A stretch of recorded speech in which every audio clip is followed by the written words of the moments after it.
Ryan at Austin Aquarium, and today I'm going to be showing you guys some cool animals. What I'm pulling right here is an American alligator, and it's just a baby, just probably a little bit over a year old.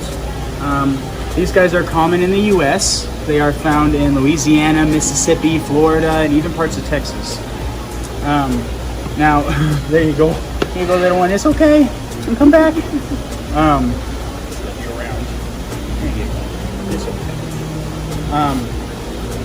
Now, one of the main differences between a crocodile and an alligator is their snout.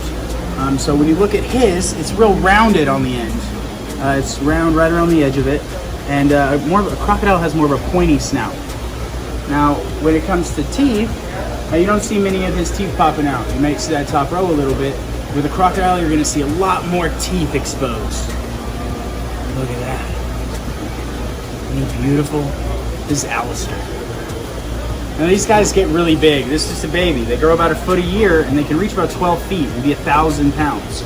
So this guy is going to be really big someday. They live like 50 to 60 years, so they get pretty old. All right, guys, well, let's move on to something new.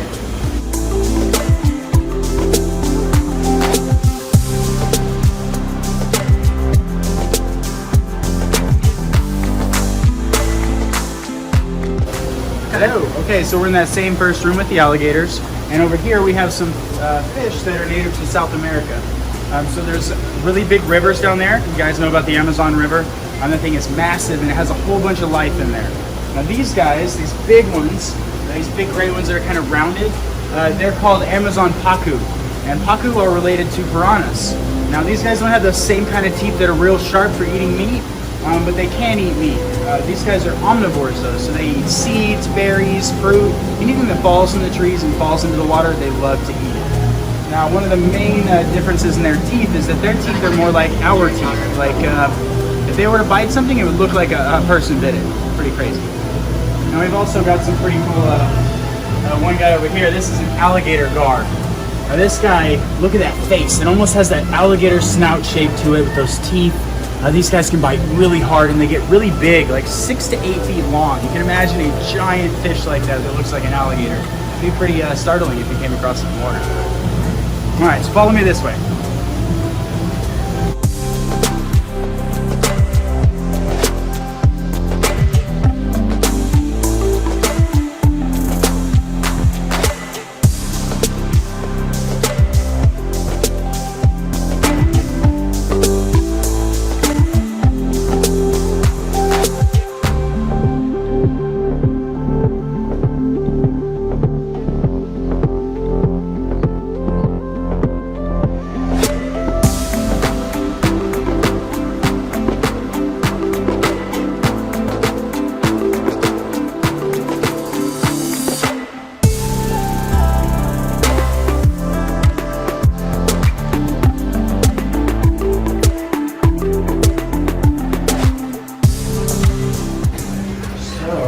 Guys, we're about to meet Sid, and Sid is a two-toed sloth. Now, if you're wondering why it's so dark in here, it's because these guys are nocturnal, so they like to be awake during the nighttime. If you look at him, look at his feet. So this is his foot, and he's got 3 claws on there, 3 fingers. Now, this hand only has 2. Now, there are 3-toed sloths that have 3 and 3. But these guys tend to be a little bit bigger, and there's fewer species of two-toed sloths. There's only 2. This guy right here is a Linnaeus two-toed sloth. Now he's just a baby. He's less than 2 years old, and he's going to get a lot bigger. Right now he's only about 10 pounds, and he's going to get up to about 25 pounds. Hi, Booker. Yeah. What is that? It's just my finger. It's just my finger.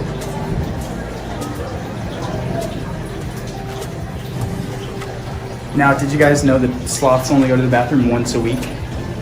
Pretty crazy, and probably pretty uncomfortable. What they do is they eat and they eat and they eat for that whole week, and they gain a whole bunch of weight.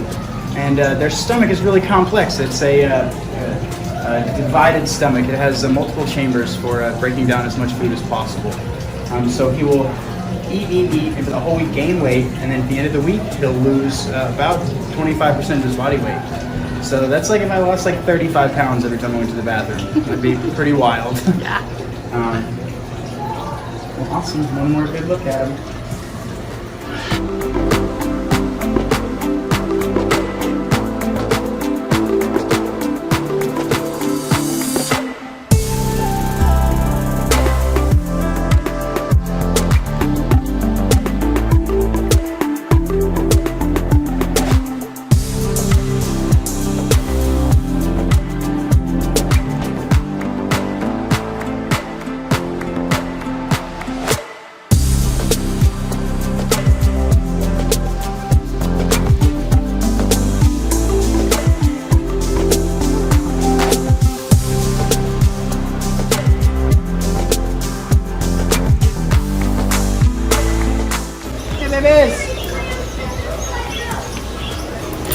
Hi, little ones. Hi, I see you.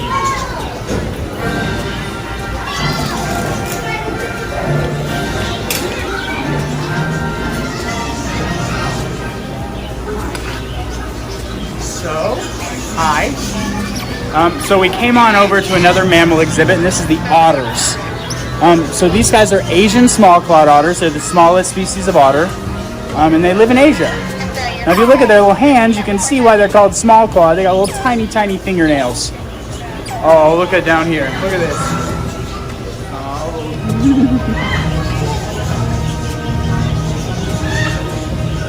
I got Clyde. Now, this is Clyde, and Clyde is our boy. Now, look how jealous Bonnie's being down here. She's holding on to my pants. Isn't that hilarious? Well, that brings me to a good point. These guys have a very strong bite. These guys are eating fish in the wild. They're breaking open clams and mussels. So they've got to have a really strong bite force. Theirs is about 5 times that of most dogs. And they can also lock their jaws. So when they bite down, they can hold on indefinitely. Hi! What? Let me get that back. That's my name tag. Thank you. There she goes again. She can hold on forever.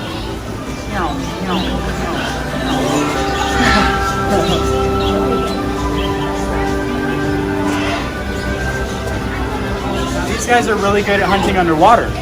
They're very good swimmers, so they can hold their breath for about 7 or 8 minutes, and then they also can close their ears and their nostrils while swimming to keep water from getting in. Those whiskers that they have, you guys see those on dogs and cats too. They use them to sense around for prey, so if they're in murky water, those whiskers are picking up all little bits of vibrations and they can tell where food's at. Now they also have really sensitive palms. Their palms are like 5 times as sensitive as ours. So when they feel something, they really feel it.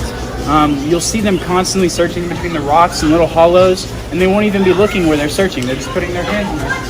There we go. That's a good example.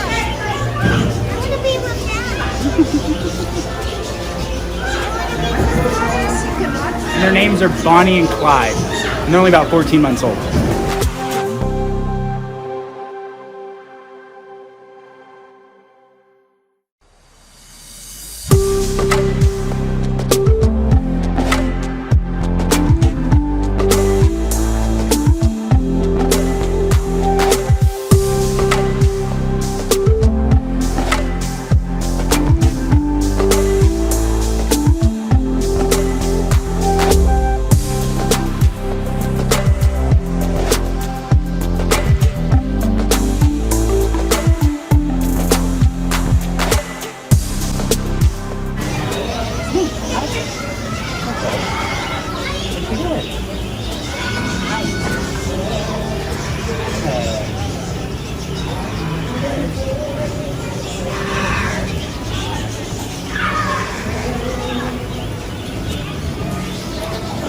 So, over here, we have Inca. Inca is an Argentine black and white tegu. Now these guys are common to Central America, and there are some extended into South America. These are monitors. And this species right here really likes to be burrowed. Now, they are omnivores, so they'll eat a bunch of different stuff, but they prefer like small rodents and bird eggs. They love eggs. Look at that. Beautiful pattern. Now, if you see this pattern, you'll see that it looks like Braille. Now, if you actually run your fingers across it, you can read her life story. I'm just kidding, that's not real, but that would be really cool, right? That would be so cool. Oh, look at that big forked tongue coming in and out. Now, do you guys know why they use that tongue? That tongue is a very, very sensitive tongue. So we use it for taste. They do the same thing. It's just connected to their olfactory senses. So by flicking in that tongue in and out, they can pick up all the particles in the air and on the ground, get a better imagery of what's going on around it. Pick up all those different scents. It's pretty cool.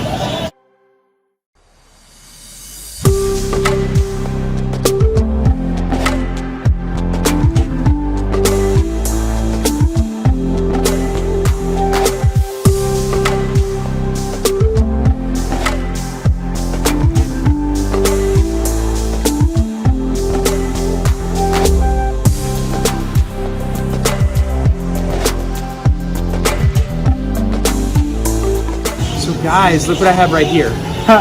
This is one of my favorite animals that we have here. This is a kinkajou. Yes, kinkajou. These guys are related to raccoons, red pandas, coatimundis, and they are absolutely adorable. Very curious. Now, what's really cool about these guys is they have a feature that's not very common to their family, and that is a prehensile tail. So they can actually hold on with this tail all the way. They're very strong with it. Now they also have really neat ankles that allow them to climb backwards as well as forwards. Their ankles will actually flip around and rotate. Pretty cool little ankle. Now inside this cute little mouth over here, he has a 5-6-inch tongue that he will use to get into flowers for pollen and nectar. He also really likes to eat termites and ants. And then they love honey, so that's how they got their nickname, the honey bear. And you're wondering, like, how does something just break into a beehive and get away with it, right? Well, this fur is really thick, very, very thick. You can't even see his skin, so that protects him a little bit against those bees.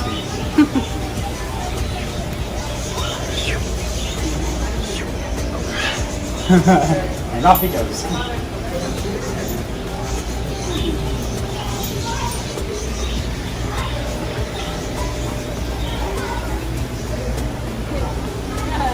So we do this with the kinkajous every day. We give them some exercise. That's what he is expecting right now, is his exercise time. Well, hey,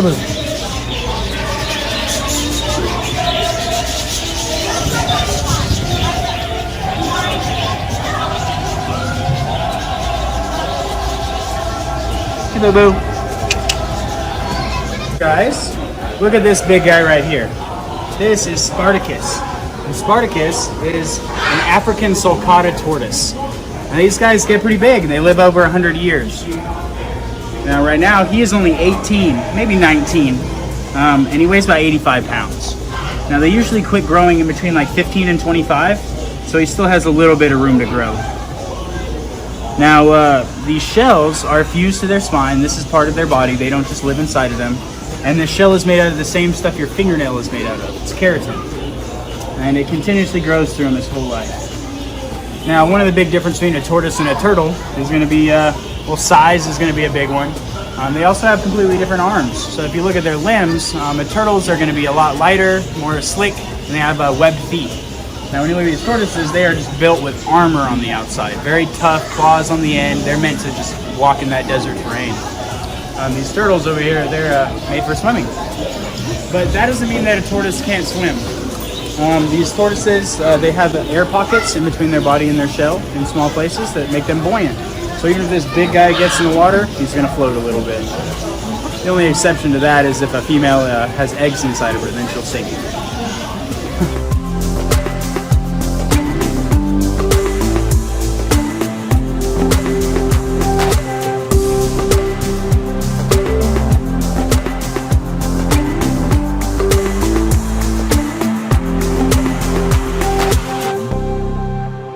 Zoom. So these are keel-billed toucans, and they are male and female. They're just some babies, but when they're a little older, they're going to be a mated pair. Now, you can look at the color of their beaks and kind of tell which one is which. That's how I tell them apart. Echo down here has a lot more green on her beak, and Zoom up there has a much more orange beak. Oh. Now, one of the coolest things about those beaks is that they actually thermoregulate using those. So say they're feeling a little chilly, they'll go out in the sun and let that beak warm up, and that will warm up their body for them. a little solar panel on their face. Pretty cool. Now these guys are also very coordinated with those beaks. We will throw a blueberry from 10 feet away and they'll catch it. Even if it's to the side and a bad throw, they catch it every time. They're really good. And they play catch with each other too, in the wild as well as in captivity. So they're very curious, fun birds. I don't know what they think about Zabu right here though. Like, what is this? Yeah. Now if you get close to them, you'll see they have blue eyes as well, which is really beautiful for birds that have blue eyes. It's just so unique.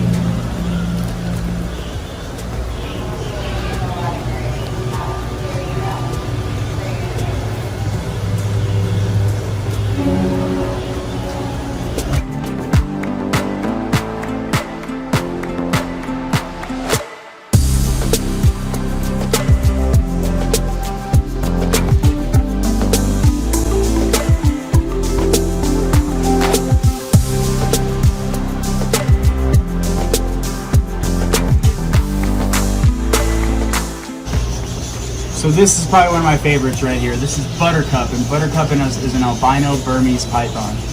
Now these guys are big. Look at how beautiful he is. Big, big snake. Now right now he's about 14 feet long and about 165 pounds. So he's pretty meaty, but he's not even fully grown yet. These guys reach up to 23 feet and can be about as big around as a telephone pole. Now one of my favorite things about Buttercup is his face. So if you look at the front of his nose right here, you'll see little holes. They look like a bunch of nostrils, but they're not. They're called labial pits, and they help to sense heat. So this guy, being a Burmese python, has terrible vision. They don't see very well, so they need every advantage they can when it comes to hunting. That heat vision is very helpful. Now they also use their tongues, just like we were talking about with Inca earlier, that lizard. And yeah. Now this is a non-venomous snake. These guys are constrictors. Constrictors squeeze their prey, they suffocate.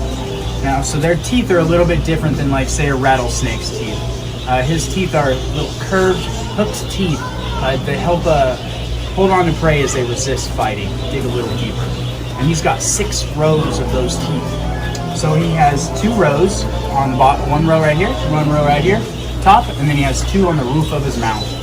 So he's got lots of grip when he's catching prey. Now they can also detach their jaws. So where ours are hooked in, they can unhinge theirs and open their mouth as wide as their body or even bigger. So when he eats something, he's going to eat something as big around as the biggest part of his body or bigger. They try to be efficient with that because they only usually eat about once a month and can actually go about 6 months without eating.